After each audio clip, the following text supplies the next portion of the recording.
อันนี้ว่าชีวิตดำบงในการเจงปีดังเกินนะฉันไม่ในการปีเปิงหรือดอนยาชีดังเกินนะระยะเปสายสปัมใบทั้งไงสายสปัมใบทั้งไงเวียนฝึกการคุมโคลนว่าเวียนในครองรันดำใบพลักโดสมเนาะทำไมคลายจะเจอสัตว์ประเภทนี้នៅពេលដែលវាបានប៉ានេះវាត្រូវការឃុំខ្លួនរបស់វាប្រហែលជា28ដល់30ថ្ងៃបន្ទាប់ពីឃុំខ្លួន28ដល់30ថ្ងៃនោះហើយវានឹងផ្លាស់ប្ដូរសំណក់ថ្មីមួយទៀតទៅជាប្រភេទសត្វប្រភេទនេះវិញទៅជាប្រភេទសត្វនេះម្ដងហ្នឹងហើយពេលដែលផ្លាស់ប្ដូរសំណក់គឺវាទៅជាប្រភេទនេះ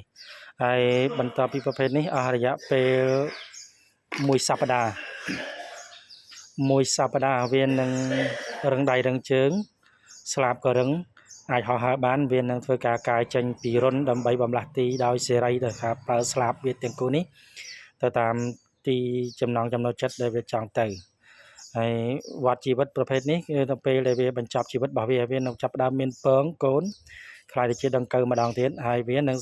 សម្រាប់វានឹងស្លាប់ខ្លួននៅពេលដែលវាមានពងហើយវានឹងស្លាប់ខ្លួនបន្ទាប់មកពងរបស់វានឹងញ៉ោះទៅជាដង្កូវបន្ទាប់ពីជាដង្កូវហើយវាធ្វើការឃុំខ្លួនរបស់រយៈពេល48ថ្ងៃគឺវានឹងខ្លាយទៅជាប្រភេទបែបនេះបន្ទាប់មកទៀតគឺវាវិលត្រឡប់មករកស្ថានភាពមេរបស់វាជាដើមនេះហើយគឺជាស្ថានភាព